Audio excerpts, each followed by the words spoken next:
Pullut A K. Ayyappan CV Sukumaran വായനശാലയിൽ കഥാരചനാ camp നടന്നു. മലയാളം പഠിക്കാം, വായനയെ വരവേൽക്കാം എന്ന മുദ്രാവാക്യവുമായി ലൈബ്രറി കൗൺസിൽ നടപ്പിലാക്കുന്ന വായനാ കളരിയുടെ രണ്ടാമത് പരിപാടിയായ കഥാരചനാ ക്യാമ്പ് എഴുത്തുകാരൻ ബക്കർ മേത്തല ഉദ്ഘാടനം ചെയ്തു. അതിലെ അപ്രതീക്ഷിതമായ ഒരു അന്ത്യം വേണം. അവിടെയാണ് കഥ വായിച്ചു കഴിയുമ്പോൾ തന്നെ ഇടക്ക് വെച്ച് അതിൻ്റെ അവസാനം വായനക്കാരൻ ഊഹിക്കുന്നത് പോലെ വന്നു കഴിഞ്ഞാൽ ആ കഥ അത്ര ഇഷ്ടാവോ സുഖാവോ?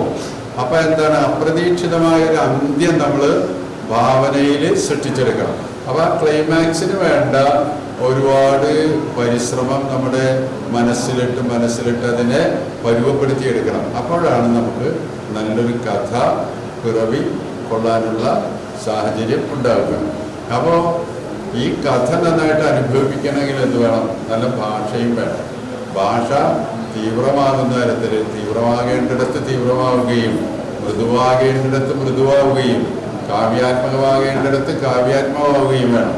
അപ്പോഴാണ് ആ കഥകൾ നമുക്ക് സ്വീകാര്യമാവുക, പബ്ലിക്കിന് സ്വീകാര്യമാവുക. ടി പത്മനാഭൻ്റെ പ്രകാശം പരത്തുന്ന പെൺകുട്ടി എന്ന കഥ നിങ്ങൾ വായിച്ചു കാണും, കേട്ട് കാണും ഇല്ലേ? ആ കഥയുടെ പ്രത്യേകത എന്താണ്? ആത്മഹത്യ ചെയ്യാൻ പോകുന്ന ഒരു മനുഷ്യൻ സിനിമ കാണാൻ തിയേറ്ററിൽ പോവുകയാണ്. അവിടെ വെച്ച് പരിചയപ്പെട്ട ആ കൊച്ചു പെൺകുട്ടി അദ്ദേഹത്തെ കഥകൾ പറഞ്ഞും കുട്ടികളെ കൊണ്ട് കഥകൾ എഴുതിക്കുകയും എഴുതിയ കഥകൾ വായിക്കുകയും ചെയ്ത് ക്യാമ്പ് ഏറെ സജീവമായി. Taluk library council secretary NS Jayan ചടങ്ങിൽ സംസാരിച്ചു.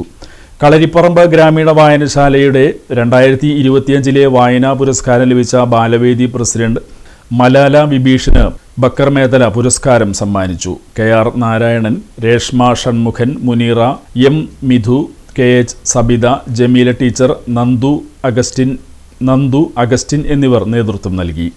ബാലവേദി പ്രസിഡന്റ് മലാല വിഭീഷിന്റെ അധ്യക്ഷതയിൽ നടന്ന കഥാരചനാ ക്യാമ്പിൽ വായനശാല സെക്രട്ടറി MV രേണുക സ്വാഗതവും ബാലവേദി സെക്രട്ടറി TR ആർദ്ര നന്ദിയും പറഞ്ഞു.